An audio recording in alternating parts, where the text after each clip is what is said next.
Ребята, всем привет! Сегодня поговорим о санкциях, которые ввел Евросоюз против нескольких банков, а точнее против банка Тинькофф, какие санкции он ввел. Также есть и хорошая новость, то что иностранные ценные бумаги могут нам разблокировать до 23 июля 2023 года, а также о накоплениях в крипторынке. Поговорим о криптовалюте, когда же она наконец у нас вырастет. Итак, давайте начнем.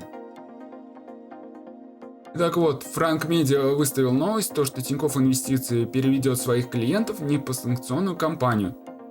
Тинькофф Банк попал под санкции Евросоюза. Но что нам говорит тут сам Тинькофф?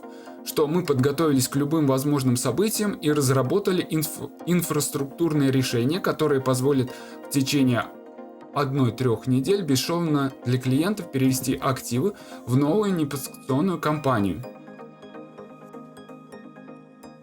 Как отметили в брокере, все привычные инвестиционные инструменты и сервисы будут в полном объеме доступны в приложении Тинькофф Инвестиции.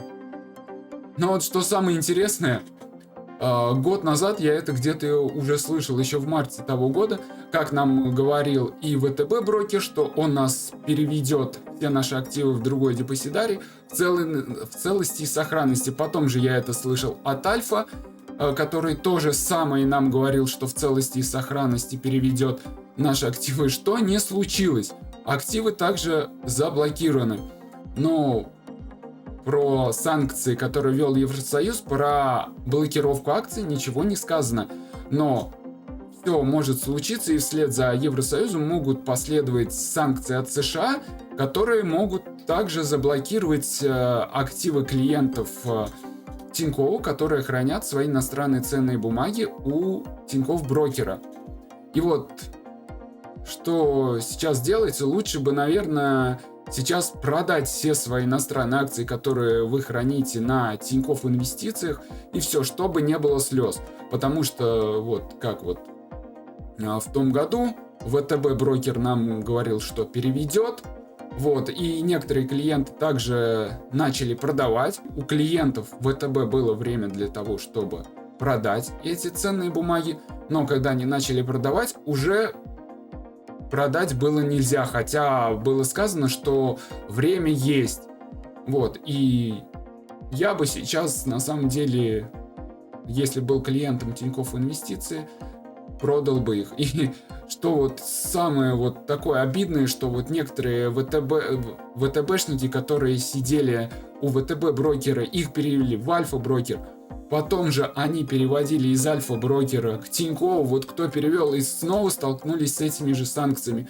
Я же не переводил к Тинькофф Инвестиции, мне Тинькофф не нравится, я перевел в БКС брокер, поизучал этот БКС брокер, что он сталкивался с самыми страшными кризисами, но сейчас у них все в порядке. Но не факт то, что против БКС банка тоже не включат санкции, но это маловероятно, потому что БКС банк, он маленький банк, он в основном заточен на инвестиции, поэтому вряд ли. Но кто знает, сейчас всякое может случиться.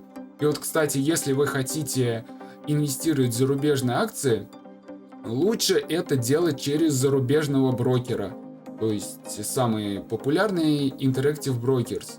Вот как вот некоторые сейчас продали все свои иностранные ценные бумаги и переводят к зарубежному брокеру и там инвестируют. Но в рублях перевести к Interactive Brokers сейчас нельзя. В рублях он не принимает. И вот переводить сейчас лучше в юанях. Я же хотел тоже начать в юане вкладывать все свои рубли и свифтом переводом перевести на Interactive Brokers. Но не стал этого делать, потому что решил подождать, мало ли что, отключит от свифта, и все, пипец, придется еще какой-нибудь транзитный банк подключать за какой-нибудь границей, типа Узбекистана, не знаю, там Турции. Вот. Поэтому решил подождать и ничего туда не переводить. И вот сейчас клиенты, которые на Тинькофф, возможно, их тоже отключат от SWIFT перевода, и все, переводить нельзя туда валюты. Лучше сейчас не переводить через Тинькофф вообще. Лучше вообще не переводить с свифтом перевода ни через какой банк, потому что сейчас на пальцах пересчитать, которые остались банки, через которые можно переводить свифтом перевода. Это также БКС банк и Россельхозбанк. Все, ну, возможно, там еще какие-то третьи есть, мелкие, ну, про них я ничего не знаю. Вот. Поэтому, если вы хотите только в акции инвестировать, инвестируйте в российские акции. Страха блокировки в российских акциях в России нету. Спокойно можно инвестировать в российские акции. Также в 10-м пакете санкций была хорошая новость о том, что наши активы могут разблокировать. Давайте посмотрим. Так вот, новость о том, что власти ЕС допускают разблокировку части активов. Но для этого придется соблюсти ряд условий. Вот новость о том, что в материалах к 10-му пакету санкций указано, что компетентные органы власти стран Евросоюза могут разрешать разблокировку замороженных средств или активов, в частности ценных бумаг. Однако пункт о такой возможной разблокировке может быть использован только до 24 июля 2023 года. И только если органы, принимающие решения, будут уверены, что первые средства или активы необходимы для распоряжения или передачи ценных бумаг юрлицу, которое сейчас или ранее контролировалось ВТБ и было учреждено на территории Евросоюза. Трансфер будет осуществлен во исполнении операций, контрактов или соглашений, заключенных с участием НРД. Итак, вот про такие новости я хотел рассказать. Будем надеяться, что наши активы разблокируются до 24 июля 2023 года и надеяться на то, что наши брокеры примут какие-то меры по разблокировке наших активов. А теперь давайте проговорим про рынок криптовалюты. Рынок криптовалюты сейчас намного лучше растет, чем акции. Когда же будут акции расти, неизвестно. И вот криптовалюта в 2023 году, как я говорил, так она и выросла. Давайте на это посмотрим. Итак, вот, биткоин у нас, как я и говорил, в 2023 году он вырос на 34%, потому что сейчас идет второй цикл. Вот, но возможно, он сейчас будет вот так вот, его будет штормить, так же, как это было и до этого. Как это было еще в 2019 году, в 2018 было сильное падение. Вот, и потом, так давайте увеличим немного, была стадия накопления. Вот он немного вырос, тоже также он вырос чуть-чуть.